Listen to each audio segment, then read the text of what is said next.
Hi, I'm John from off-road.cc, and this is Patrick from Merida Bikes, and here we have the new Merida Silex. So it's not really a gravel bike, it's not really an adventure bike, it's sort of a bit of both and a bit more as well. So just run us through a little bit more of like the concept and the thinking behind the bike. The idea is having a bike which is, you know, as versatile as possible.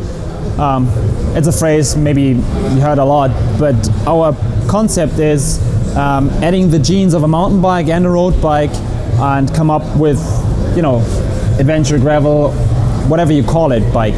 The heart of the bicycle is geometry. The geometry is a mountain bike inspired geometry, which is nowadays quite common, that you have a long reach combined with a short stem.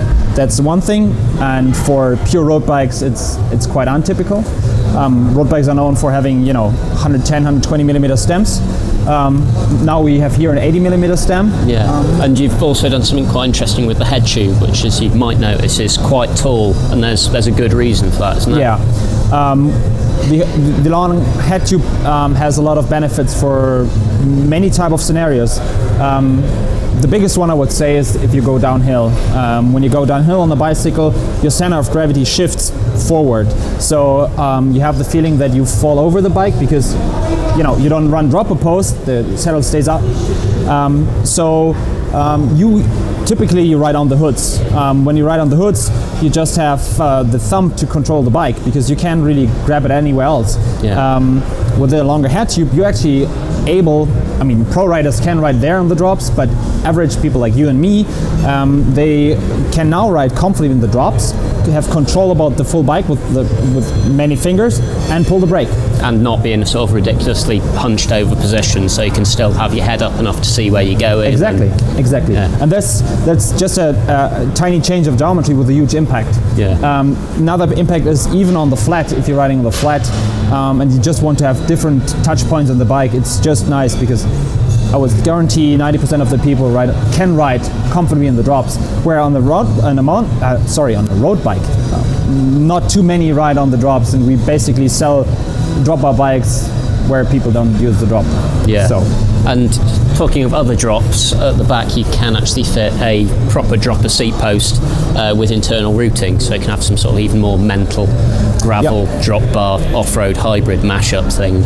Whatever you want to do, and then imagine you put on a dropper post, and then as we have massive tire clearance, you can take out the wheel set from a trail bike if it's a 650B trail bike, add some cool cross-country tires with 2.1, 2.2 millimeter inches of diameter, and go for it. Yeah. So you can tune it really the way you want to ride.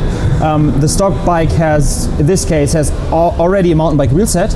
It's a very light cross-country wheel set, but we combine it with a 35 millimeter tire, which rolls great on tarmac, on higher pressure, leave out a little bit pressure, and then you have some side knobs which support the semi-slick tire riding off-road. Yeah, cool.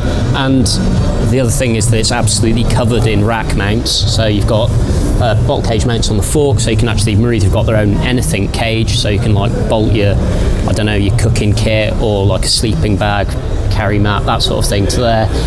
There's a triple bottle mount there, so you can either have like high, low, another one there, another one there. Yeah. So again, if you wanted something that do kind of cycle touring, even though that's not cool and we have to call it bike packing nowadays, if you want to go bike packing, then you're able to do that. Again, this model of the bike, this is the high-end model, so it's got a 1x drivetrain. There is also a 2x model that's a bit more affordable. I think this was around £3,600, I believe. Should be around that. Yeah, obviously for like full carbon fibre frame, lots of nice shiny kit. Yeah. Yeah, we're going to hold on to this one, I think, and I'm looking forward to testing it quite a lot. Right, thank you very much, Patrick. You're welcome. Bye.